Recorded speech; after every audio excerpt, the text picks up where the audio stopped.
Here is exactly how to use issue types in Jira. So jumping in, to get to our issue types, we're going to go ahead and hit settings on the top right of the screen, and then we'll go to issues. And in here, we're going to have our issue types, and we'll have a few tabs associated with our issue types section. So starting off, we'll have issue type hierarchy, which lets us define a hierarchy above epics. Then we have the issue types, which is a list of every issue type in our environment. So here we have the name, the description, the icon, as well as the hierarchy level, the related schemes, and a few options and settings with the settings menu on the right side. Then we have our issue type schemes, and these are going to apply to an individual project, and in some cases you'll have a global issue type scheme. If there's any unconfigured projects, that'll automatically apply to those. It's definitely better to have a project associated with its own issue type scheme. That way you only have the issue types that you actually need associated with that project.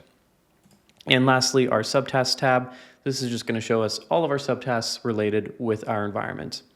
You could also see these inside the issue types, but this is just another view for subtasks and another place to create those subtasks. So jumping back into our issue types, if we ever wanted to create a new issue type, let's say I wanted to create a new issue type for idea, I'll go ahead and click on add. On the top right, I'll give this issue type a name. I'll say idea. This is going to be standard. It's not going to be a subtask, which we could also create in the subtask tab, but I'll do that here instead. So we have idea, standard issue type. I could give this a description, and I'll click add. So I'll go ahead and search for my idea here in the list. And you can see that it doesn't currently have an icon attached to it. And to change that, all we need to do is click on the three dots on the right side, click edit. And then once it brings up the menu, we can change the name, the description, as well as the avatar for this issue type. So I'll go ahead and use the light bulb here. Seems pretty fitting. And I'll click on update.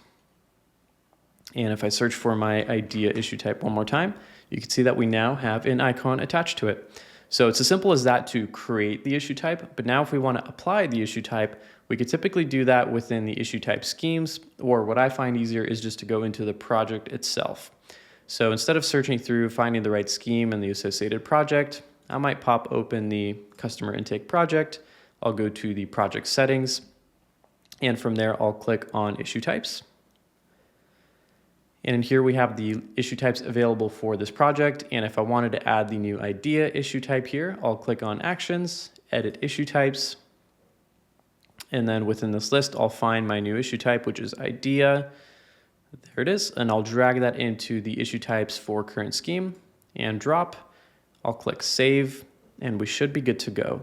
So now we have all of our issue types listed, and we have idea included with our customer intake project. And if I click create, I now have that as an option for creating an issue type.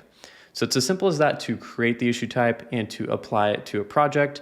And I already went over the edit settings as well. So if you ever wanted to change this issue type name, any of the description, icons, nothing will be affected as long as you don't delete or recreate them.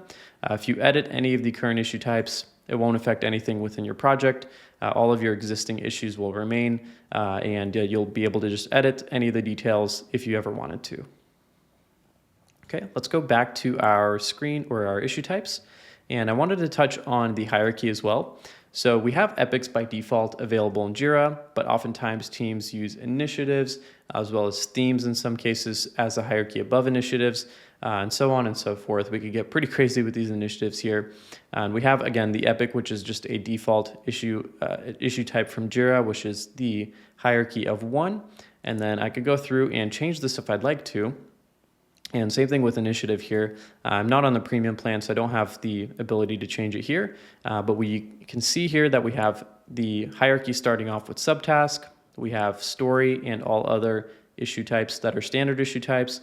Then we have epic, which is one above. And then we have initiative, which is one above epic. And like I mentioned, when you go back to issue types and you look at the hierarchy level, which these are sorted by as well, you could see the hierarchy level for initiative, epic, and then all the standard issue types below that.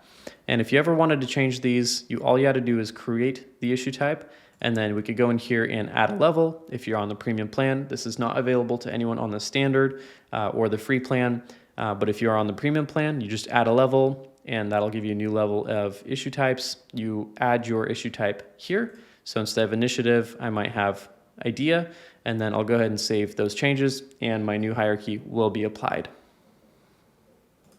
Okay, so jumping back in here, a couple more settings that we can edit here are just to delete the issue type itself or to translate it. So the out-of-box issue types available from Jira will be automatically translated. The ones that we create manually, we can create translation for that as well. And then we also have the ability to delete them. Definitely would caution against this if you have existing issue types in your environment that are using that issue type. If you delete them, you're probably going to have to migrate them over.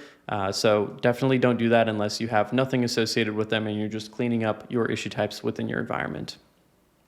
And then the subtasks, once again, this is just another place to create a subtask issue type. And this is going to be on the same level as a standard subtask. So I might say idea subtask. And I'll go ahead and create that. And again, it's going to be on the same exact level. So it's not a subtask to the subtask. Jira doesn't have that kind of hierarchy built in, but it is another form or another version of a subtask that is on the same level with subtasks that can be used in our environment to define and be able to better identify certain types of subtasks. I could also go in and change the icon to help me identify that a little bit better. So I might edit that and select a different avatar here, and I'll use this one. And once applied, we have two different avatars that let us identify and utilize two different subtasks within an individual project. So there are a couple of best practices to watch out for when managing your issue types in Jira.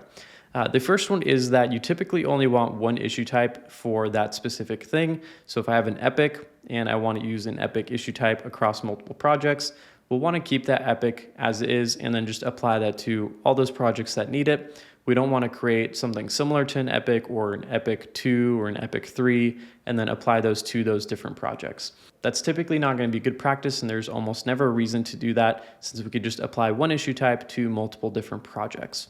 And the other thing is to make sure you're cleaning up your issue types that are not being used. So I've oftentimes seen with clients when I jump into their environments, there are issue types that are never being used. So someone's gone in and created these and maybe used them once or twice, and then they've never used them again. And there's a long list with pages and pages of issue types that have never been used. I've seen sometimes 50 plus pages of issue types, especially after migrations, that are just not being used. So I definitely recommend going through, cleaning those up. That way your Jira environment's easier to use, easier to administer, and runs a little bit smoother. So hopefully that helps you manage your issue types better in Jira. And if you need any help configuring your Jira or Atlassian environments or any help with issue types, feel free to hit the link down below. We offer free consultations and our team would love to jump on and help you get those sorted out. And if you're interested on how to set up filters and dashboards within your Jira environment, feel free to hit the card at the top and watch that video next.